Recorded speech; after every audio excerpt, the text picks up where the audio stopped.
Hello, viewers. Welcome back to another episode of How to Beat Beth Harmon.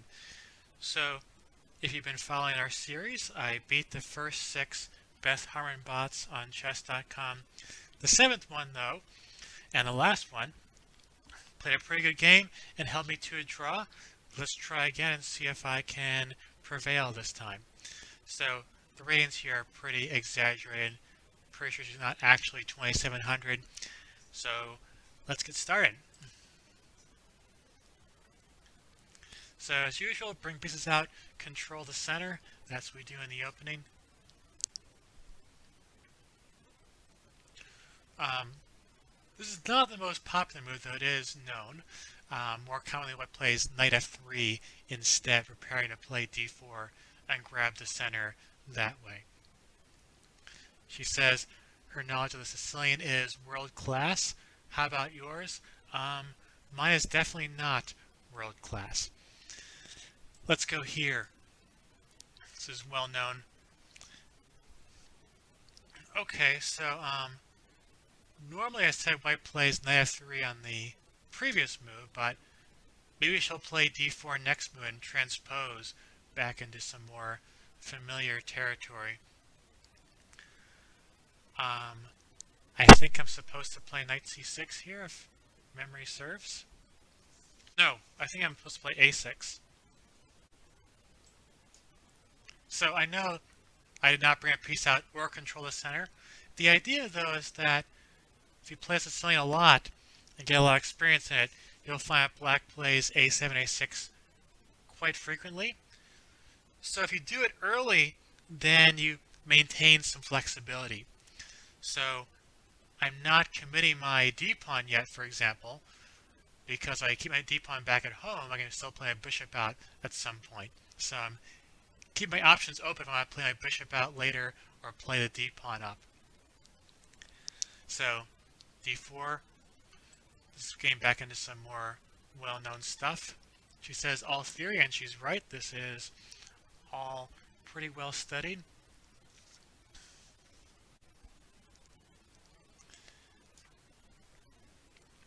So I did not want to play knight f6 right away because I did that. She could have played e5 and kicked my knight away. So I'm playing queen c7 first and preventing e5. So now I could play knight c3, knight f6 safely. But I can also play pawn to b5. That's what I usually play in this position. It prepares to bring the bishop out over here and also could dislodge the knight. So she's preventing me from dislodging a knight by playing a3 to guard that square. So this is new to me. I don't think I've seen this before. I think I'll play here, continue as planned, develop the bishop, put some pressure on that pawn. And now I'll bring out our knight and keep hammering that pawn. I'm going to bring out my bishop and prepare to castle. So now she's threatening to play e5 and dislodge my knight, so I'll just block that.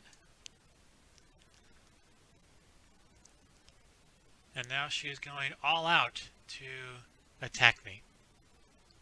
Very aggressive, but I guess we're used to that from the previous games against the Beth Harmon bots. I think this attack is premature because I haven't even castled kingside yet. So she's trying to attack my king, but my king is not in the area yet. So one principle is that you should try to meet an attack on the flank with a counter in the center. So I'm going to play d5 here. Now, she can reply by playing e5, which I was trying to prevent, but then I was playing knight e4, and my pieces are moving forward instead of backwards. Now after d5, e5, knight e4, takes, my e4 pawn is kind of vulnerable behind enemy lines, but I will have active pieces, and it's going to be hard to round that guy up. Oh, so she's really exposed her own king, so I feel good about my chances there.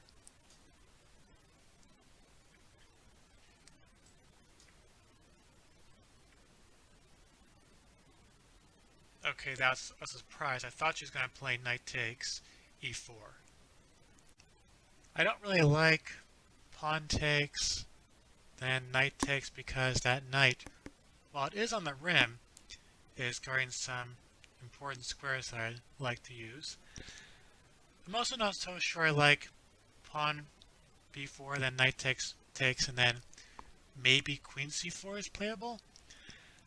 I don't really want to trade queens here because other takes. There's a lot of firepower aimed at my e6 pawn, so f5 could be trouble in the future.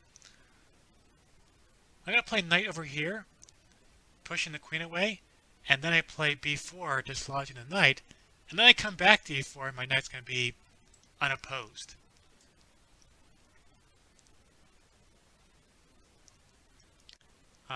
Looks kind of risky to be in the same diagonal as my bishop because if things open up, that could be trouble for her. Let's just continue with the plan. What? She's sacrificing her knight? Does this work? Let me think. I don't think the attack works. I don't think White has enough compensation for the piece. My first thought was pawn takes knight here. Then she plays pawn takes e6, pawn takes e6. Queen f7 check does look scary. I'm still having trouble believing she has enough compensation. I think a cleaner approach is playing queen takes e5 instead. Now I'm hitting both the d4 knight and the c3 knight. She can't save them both. Now what I thought this would be a cleaner approach is after queen takes, then pawn takes, queen takes check, probably bishop e3 or something, then queen f6, and I'm offering a queen trade, which would totally kill the attack.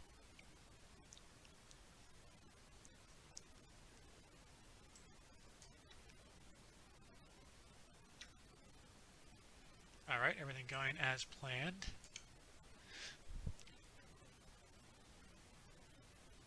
And now we offer the queen trade.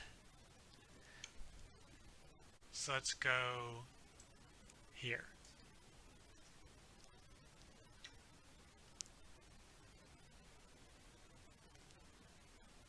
Alright, so now we trade queens. This should defuse the attack.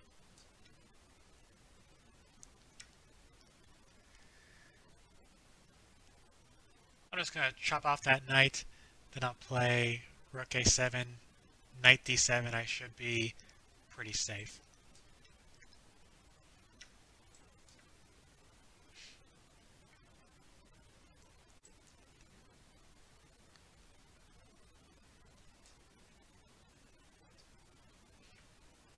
She's hitting my pawn. I could just defend it, or I could try to play knight f6 first because I'd be hitting her bishop.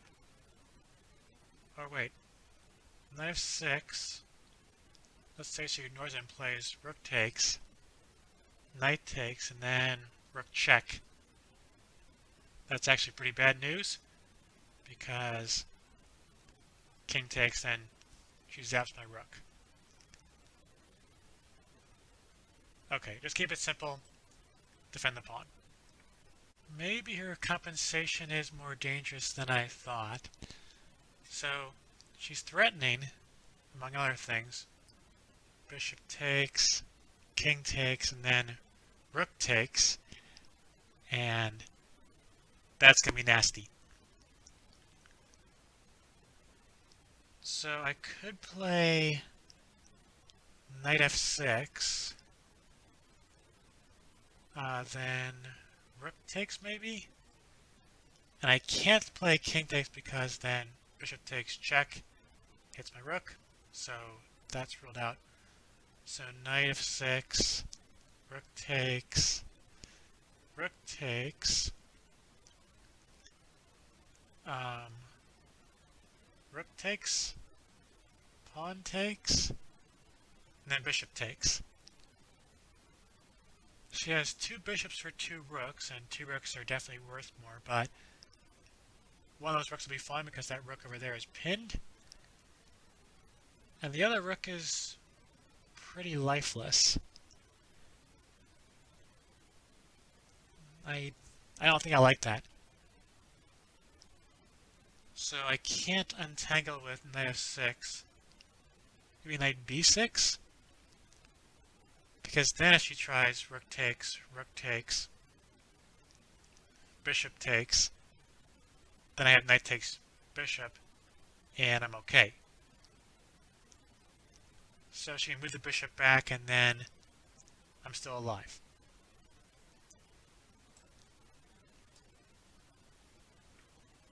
Okay, that's a surprise. I thought she was going to try to hold onto this pawn, but I guess the rook still holds it, so it's okay. Oh! Actually, that was very clever. So I was thinking of playing rook c7 to reinforce my knight before she played this. I'm thinking bishop moves back. There's like say knight there, bishop say a2, then rook c7, just reinforcing everything.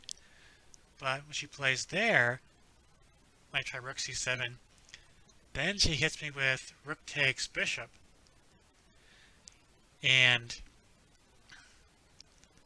if I play rook takes, then she's got bishop takes, and my rook is pinned. I'm going to lose material. I think I blundered.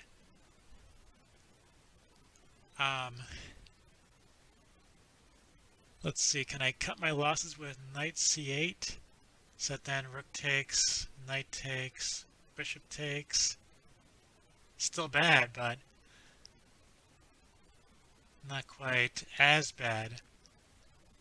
Oh, knight c8, rook f5. My knight's pinned.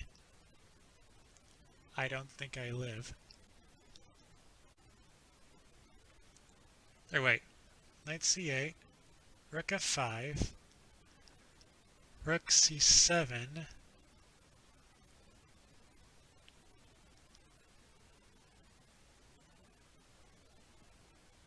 So if bishop takes, then rook takes, and just barely holds together. Knight c8, rook f5, rook c7. If rook takes, then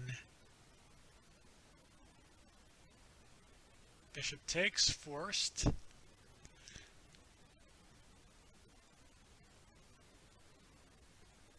She has a very nasty rook e8 check though, but then I can take the pawn now. She zaps my rook, but then I get that guy, and then... Okay, I think I live at the rook f5. Rook e7 though is gonna be unpleasant.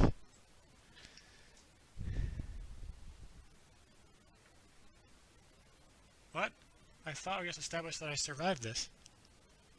Alright, Beth, prove me wrong.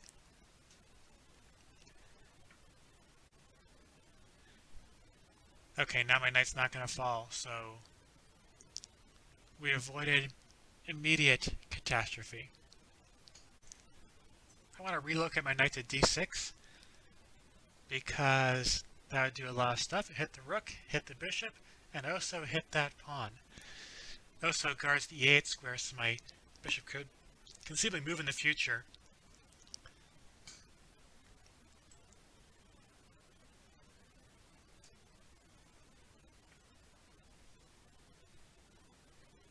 Pawn to b3?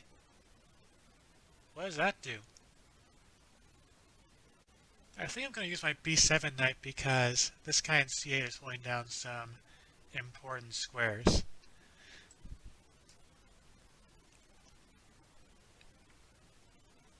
I think I can just zap that pawn on f7, and that's going to be some major progress towards consolidation.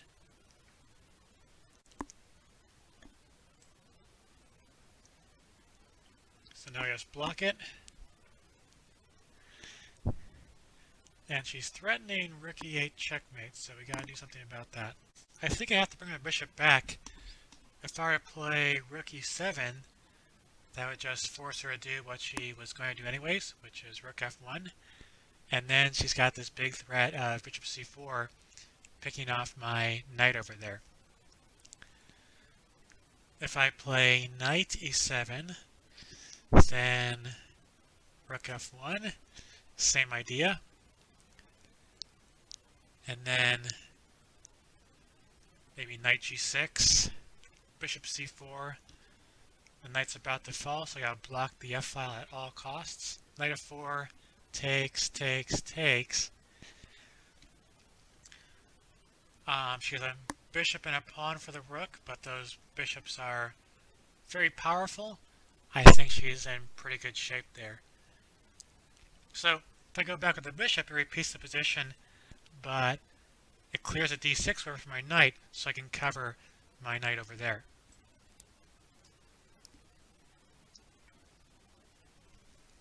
And she declines to repeat, so bishop e5 would have repeated position, and I guess we would have gone for a draw.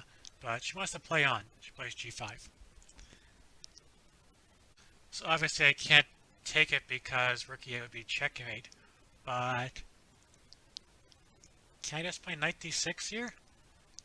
Because that would cover the e8 square and also hit her bishop. And once e8 is covered, that pawn really is hanging. So I guess there's bishop e5, so knight d6, bishop e5, but then I can play knight takes, and then if bishop takes, knight takes. Oh, rook f1, then I have bishop c5 paying the rook, so that would win for me. Did Beth blunder? Let's find out. Okay, she's protecting her g5 pawn, but I could just pick off that bishop. So knight takes b5, pawn takes, bishop c5. Oh wait, does she have b6? b6, rook c8, b7. I can't defend my bishop and stop promotion at the same time. Oh wait, knight takes b5, pawn takes, bishop c5, b6, bishop takes, pawn takes, bishop takes rook, king takes, knight d6. I am up a knight and I stop her from promoting. That looks good.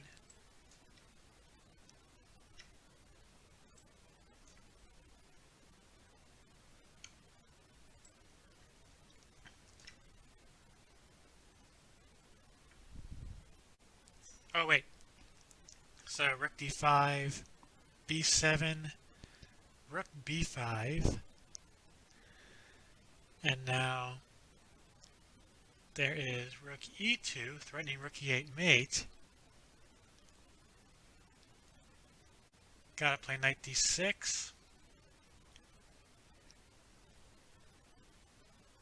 But then there's rook d6, dislodging the knight. Knight takes, rook checks, king up, rook takes, rook. That's bad. So I guess g6 is forced after all.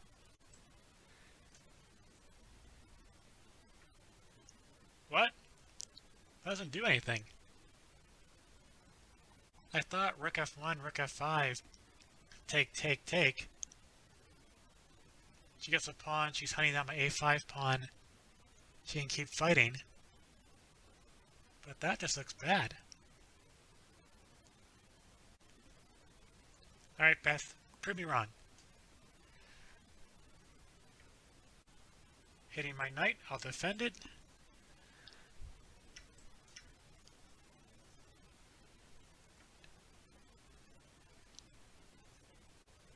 Now we go here and round up the pawn. Rook c7. This is a very good move.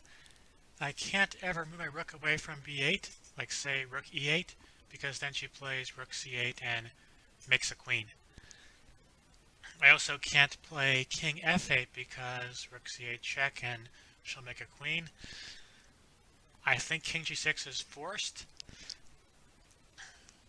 She can play h5 check after king g6, and that's going to distract my king from the knight, so I could play king takes g5, then rook takes f7, and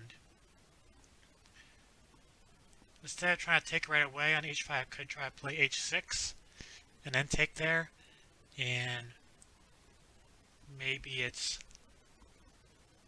I almost said close to equal, but her pawn there is surviving, so maybe I'm still on defense. Well, in any case, king g6 is forced, so let's go for it. So there she goes. As expected, trying to divert my king from the knight. If I bring my king back, I'm really just totally tied down. King can't move, like I said earlier. Can't bring my king to f8 because of rook c8 check, making a queen. Knight would be pinned, and I'm just paralyzed. So I gotta give up my knight. So,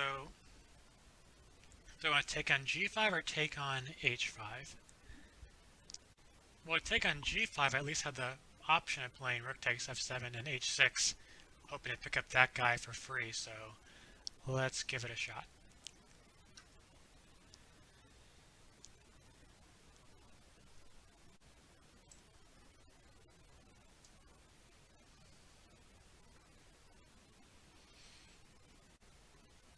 I'm not seeing a way to win, but I am seeing ways to lose, so time to try to bail out and make a draw.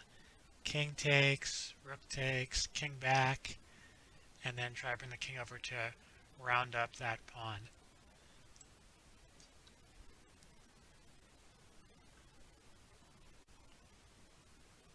Oh, she doesn't want to take the pawn. King h4, king f4, rook f8. Oh! She's got rook f7. Didn't see that. Because rook takes and promotes, so I can't take that rook.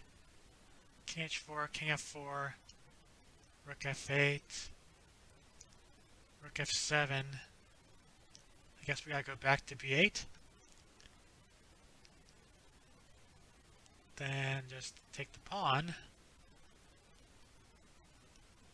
Bring the king over, and I might be busted, folks. I might be busted.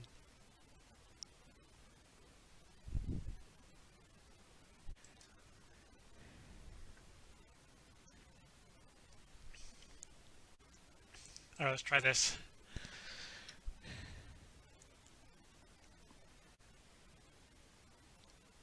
And now I'm going to try to box her king out, so he can't approach, but then she can force my rook back by playing rook c7.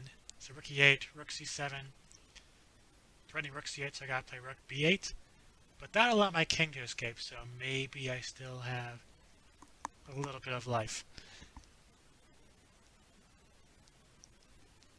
King h3 is way too slow. King h3, king e6, h4, king d6, king h2, king c7, she's gonna promote. So this looks forced. Rook h7. Oh, the idea is I play king g3, she just zaps my pawn. King g3, rook takes, king f3, rook h7, king e3, rook c7, hold c2, threatens rook c8, I gotta play rook b8, but then she just brings her king over and I'm gonna lose. All right. Prove me wrong.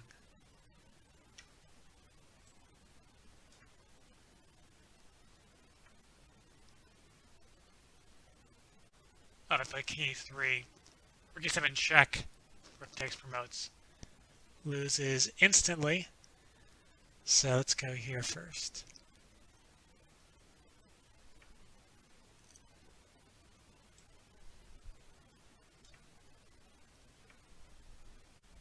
Oh, king d2, rook checks. And then king c7. And I have to resign soon.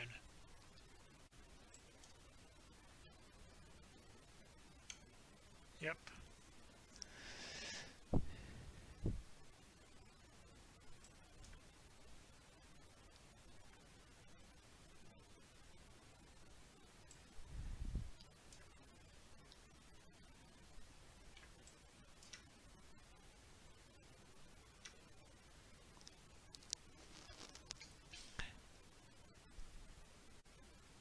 Yeah, no, I can't do anything. I think maybe back here, maybe if I play king takes, rook takes, king takes pawn, rook takes, king f6, run the king over. I should have been able to hold that.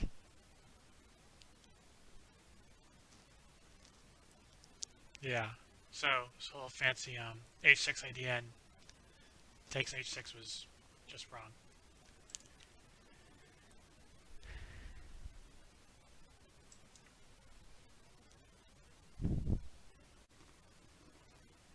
Don't understand what that does.